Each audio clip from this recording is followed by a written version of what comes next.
Hello everyone, I am Raghu from MLR Learner. I would like to improve our speaking skills. మనం ఇప్పుడు future perfect tense గురించి నేర్చుకోబోతున్నాం.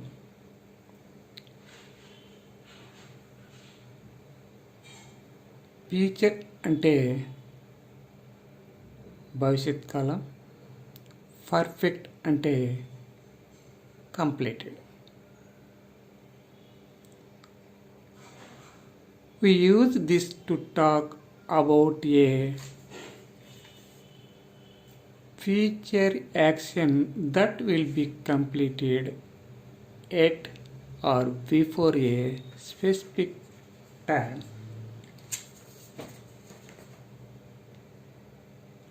అంటే భవిష్యత్తులో ఒక నిర్దిష్ట కాలానికి ఒక పని పూర్తి అయి ఉంటుంది అని తెలియజేయడానికి ఈ టెన్స్ను ఉపయోగిస్తాం.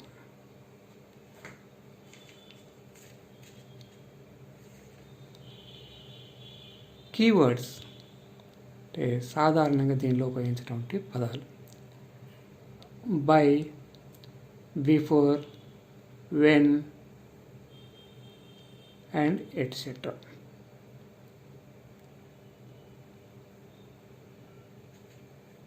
బై అంటే అప్పటికని, బిఫోర్ అంటే ముందు, వెన్ అంటే అప్పుడు.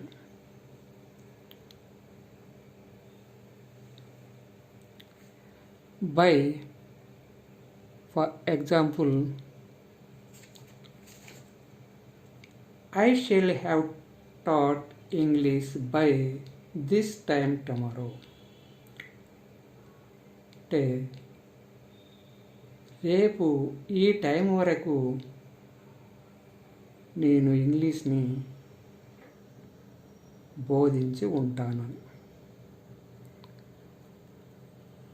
Before for example, she will have prepared breakfast before they come. She will have prepared breakfast. అంటే బ్రేక్ఫాస్ట్ అంటే ఉదయం తినేటటువంటి అల్పాహారం. She will have prepared breakfast. కానీ ఆ అల్పాహారం చేసి ఉంటుంది ఇప్పుడు బిఫోర్ దే కమ్, వాళ్ళు రావడానికన్నా ముందు అని. అంటే వాళ్ళు రావడానికన్నా ముందు ఆమె అల్పాహారాన్ని చేసి ఉంటుంది. When for example, he will have reached there when I go. We will have reached there. వారు అక్కడికి, అతడు అక్కడికి చేరుకొని ఉంటాడు. వెన్ ఐ గో అంటే నేను పోయేటప్పటికే, అంటే నేను పోవడానికన్నా ముందే, అంతకన్నా ముందే అతడు అక్కడికి చేరుకొని ఉంటాడు. అంటే అతడు అక్కడికి చేరుకోవడం అనేది ముందు జరిగింది, నేను పోవడం అనేది తర్వాత జరుగుతుంది. మరియు మొదలగునవి. మెయిన్ వర్బ్ అంటే ముఖ్య క్రియ, పాస్ట్ పార్టిసిపుల్ లేదా V3. V3 అంటే వర్బులో మూడవది.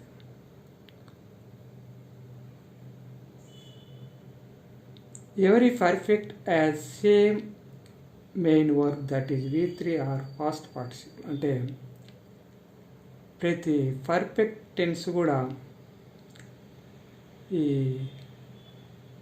మెయిన్ వర్బ్ పాస్ట్ పార్టిసిపుల్ని కలిగి ఉంటుంది లేదా V3.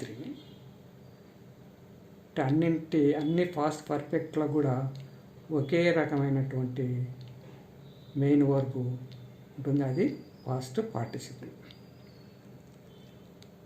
హెల్పింగ్ వర్బ్ అంటే సహాయక క్రియ. మెయిన్ వర్బ్ అంటే ముఖ్య క్రియ, హెల్పింగ్ వర్బ్ అంటే సహాయక క్రియ. Shell or will and have is added. ముఖ్య క్రియలో షెల్ ఆర్ విల్ అనేటువంటి అంటే షెల్ లేదా ఆర్ ఈ రెండింటిలో ఏదో ఒకటి ఉంటుంది. All future tenses have same helping word, that is shell or will. అన్ని ఫ్యూచర్ టెన్స్లో కూడా హెల్పింగ్ వర్బ్ షెల్ లేదా విల్లే ఉంటుంది. అండ్ సేమ్ కంట్రాక్షన్ అంటే కంట్రాక్షన్ ఫామ్ కూడా సేమ్గా ఉంటుంది, ఒకే రకంగా ఉంటుంది. దట్ ఈజ్ అంటే అది షెల్ ప్లస్ నాట్ షాంట్ లేదా విల్ ప్లస్ నాట్ వాంట్. మనం వీటిని సింపుల్ ఫ్యూచర్ టెన్స్లోనే నేర్చుకోవడం జరిగింది. వాటిని అన్నింటికి ఉపయోగించడం అంటే అన్ని ఫ్యూచర్ టెన్స్కి ఉపయోగించడం జరుగుతుంది. But in the future perfect tense have is added to shall or will. అయితే మన ఫ్యూచర్ పర్ఫెక్ట్ అనేది ఎలా గుర్తుపట్టాలంటే ఈ షెల్ విల్ అనేటువంటి హెల్పింగ్ వర్బులకు హ్యావ్ అనే వేరే హెల్పింగ్ వర్బ్ కూడా జత చేయడం జరుగుతుంది.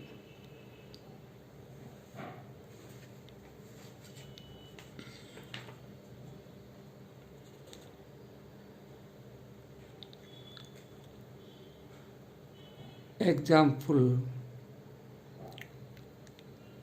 ఫ్యూచర్ పర్ఫెక్ట్ స్ట్రక్చర్ ఈజ్ అంటే వాక్య నిర్మాణం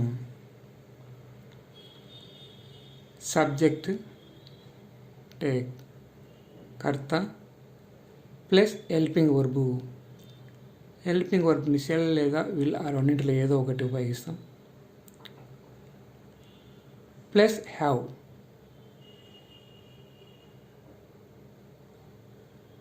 అంటే ఇంకొక హెల్పింగ్ వర్బ్ అయినటువంటి హ్యావ్ను ఉపయోగిస్తాం, సహాయక్రియని.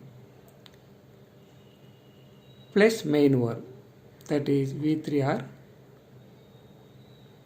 past participle. ప్లస్ ఆబ్జెక్ట్ అంటే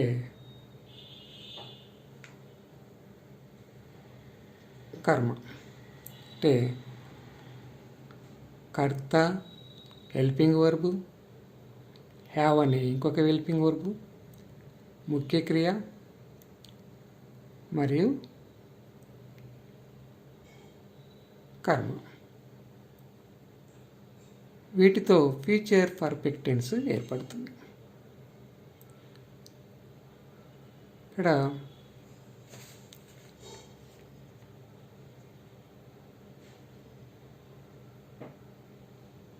shell or will shows future అంటే ఈ ఫ్యూచర్ టెన్స్లో ఏమిట్లో అయినా కూడా షెల్ విల్ అనేది ఉంటుంది. ఆ విధంగా ఉన్నప్పుడే మనకు అది భవిష్యత్ కాలానికి సంబంధించినటువంటి వాక్యం అని తెలిసిపోతుంది. మరియు have plus V3 shows perfect. అదేవిధంగా దాని తర్వాత ఉన్నటువంటి హ్యావ్ ప్లస్ V3 అంటే పాస్ట్ పార్టిసిపుల్ ఈ రెండు పర్ఫెక్ట్ని తెలియజేస్తుంది, అంటే completed actions. I shall have this work అంటే నేను ఈ పనిని చేసి ఉంటాను అని భవిష్యత్తులో. దీనికి మనం ఇది ఫ్యూచర్ పర్ఫెక్ట్ టెన్స్. దీనికి మనం స్పెసిఫిక్ టైం విత్ కీవర్డ్స్ అంటే ఈ కీవర్డ్స్తో పాటు స్పెసిఫిక్ టైం కూడా మనం యాడ్ చేయడం జరుగుతుంది. ఆ విధంగా దాన్ని యాడ్ చేసినప్పుడే ఈ పర్ఫెక్ట్ టెన్స్కు సంపూర్ణమైనటువంటి అర్థం వస్తుంది. అంటే ఈ టెన్స్లో అన్నిట్లో కూడా దీన్ని యాడ్ చేయడం జరుగుతుంది. I shall have done this work by tomorrow అంటే రేపు ఈ సమయం వరకు నేను ఈ పనిని చేసి ఉంటానని. డన్ అంటే కంప్లీటెడ్ అని. I shall have done this work by tomorrow. అంటే ఈ టైం వరకు రేపు ఈ టైం వరకు ఈ పనిని నేను పూర్తిగా చేసి ఉంటాను. రెండవ వాక్యం, we shall have visited Singapore. మేము సింగపూర్ని విజిటెడ్ అంటే చూడడం లేకుంటే దర్శించడం. మేము సింగపూర్ని దర్శించి ఉంటామని. ఎప్పుడు?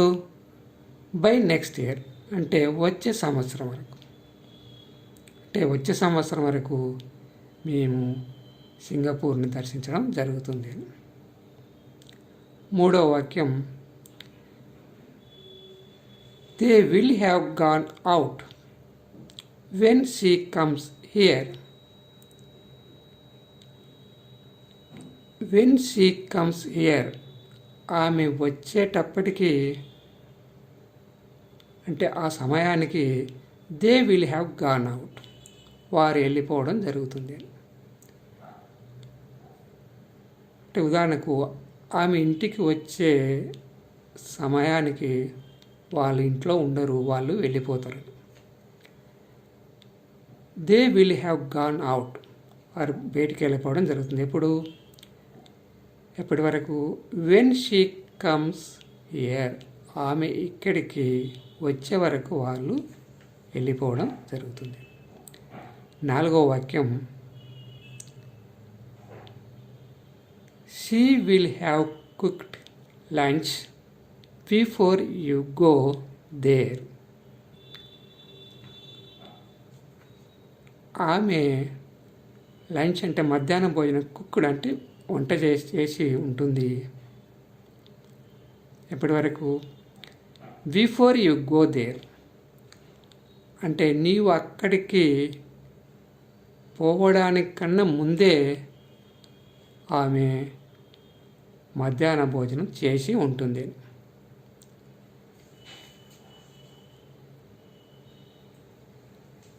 అంటే ఇక్కడ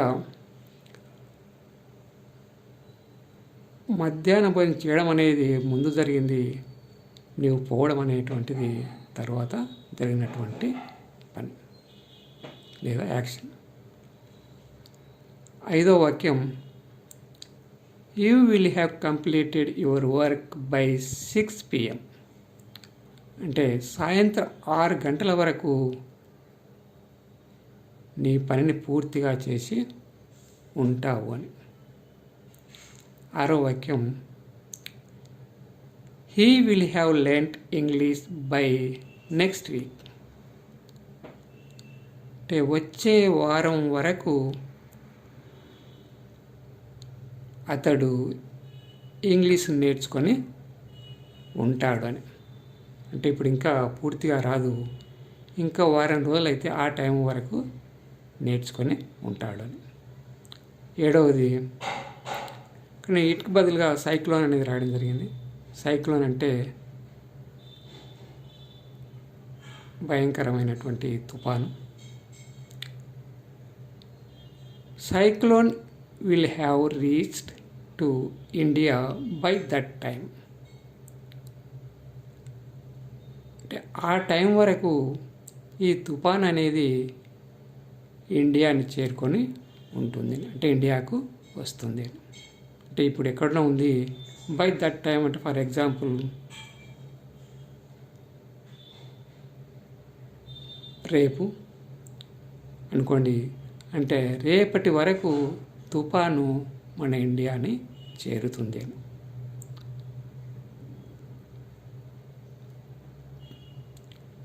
ఇవన్నీ కూడా పాజిటివ్ సెంటెన్సెస్.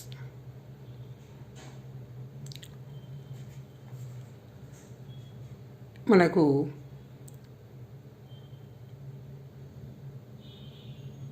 నెగిటివ్ కావాలంటే ఈ హెల్పింగ్ వర్బ్ ఏంటి? షెల్ లేదా విల్ తర్వాత నాట్ని యాడ్ చేస్తే, అంటే దానికి నాట్ అనేది కలిపితే అది నెగటివ్ వాక్యంగా మారిపోతుంది. ఉదాహరణకు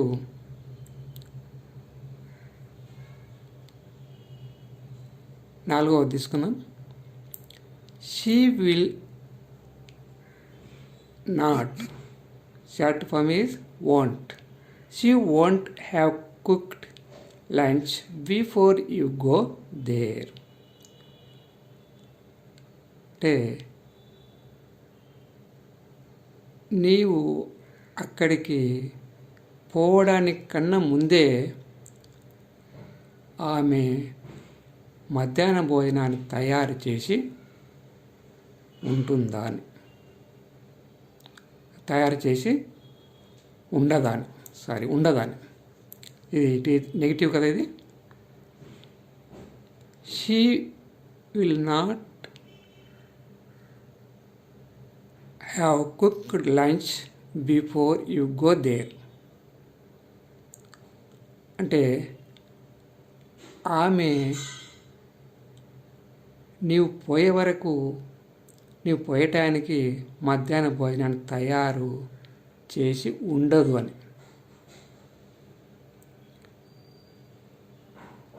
అదేవిధంగా ఒకవేళ క్వశ్చన్ అయితే ఈ విల్ అనేది ముందుకు తీసుకురావాలి. అప్పుడు will she have cooked lunch before you go there. అంటే నీవు అక్కడికి పోయే వరకు ఆమె వంట చేసి ఉండదాని.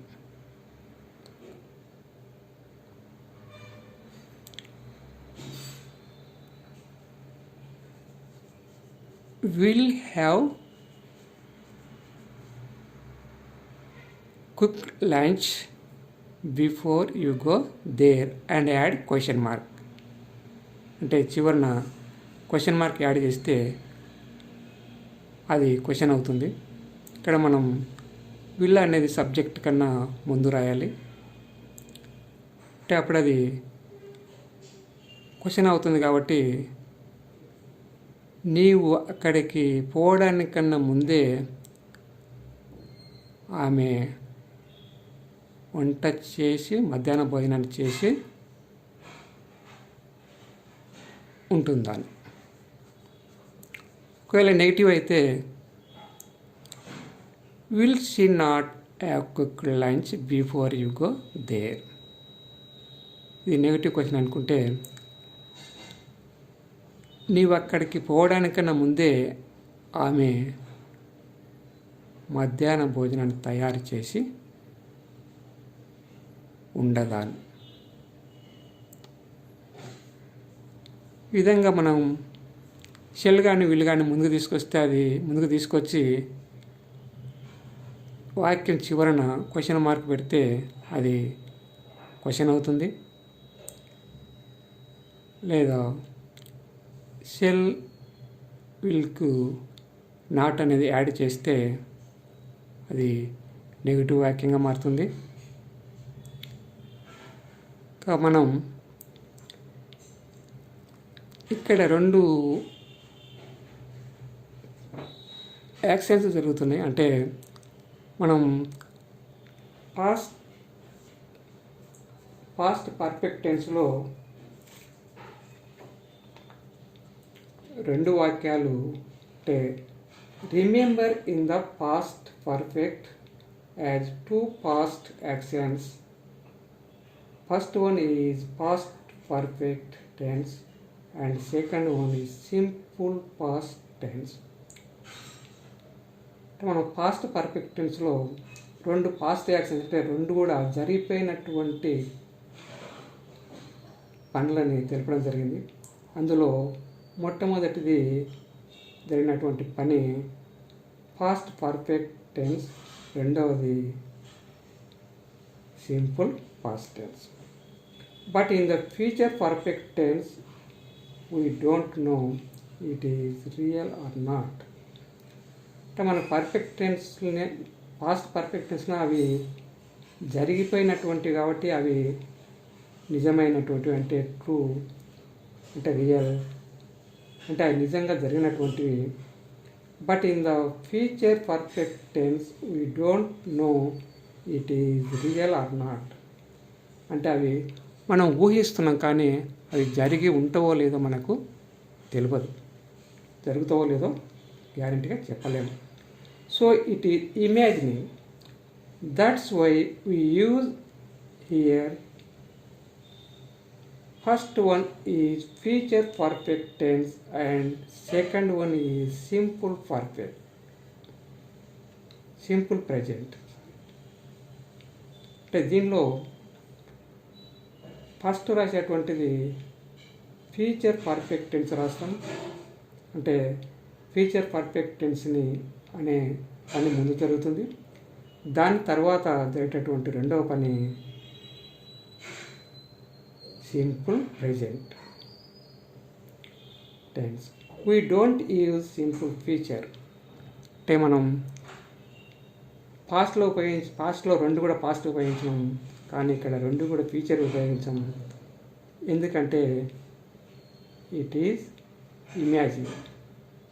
కాబట్టి మనము రెండవ పని సింపుల్ ప్రెజెంట్నే ఉపయోగిస్తాం. ఉదాహరణకు ఇక్కడ మనం నాలుగవది తీసుకుంటే she will have cook lunch before you go there. అంటే ఈ she will have cook lunch అనేది ముందు జరిగింది. బిఫోర్ యూ గో దేర్ అనేది అంటే నీవు అక్కడికి వెళ్ళడం అనేది తర్వాత జరిగింది. అదేవిధంగా మూడవ దాంట్లో కూడా they will have gone out when she comes here. అంటే ఆమె వచ్చే వరకు వారు వెళ్ళిపోయి ఉంటారని. అంటే వారు వెళ్ళిపోవడం అనేది ముందు జరుగుతుంది, ఆమె రావడం అనేది తర్వాత జరుగుతుంది. అంటే ఈ కీవర్డ్స్ అన్నీ కూడా మనం ఇక్కడ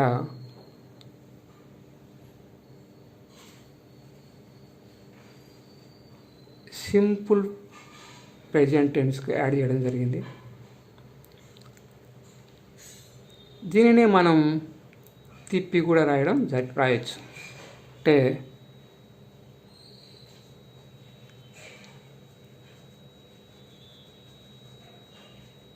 before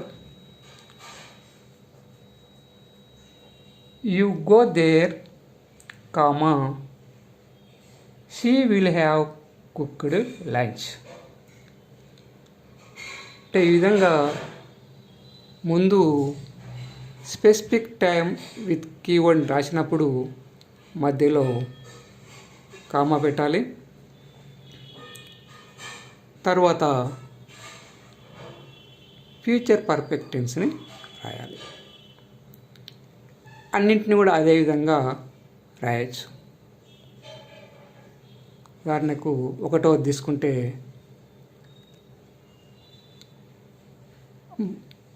by tomorrow, comma I shall have done this work.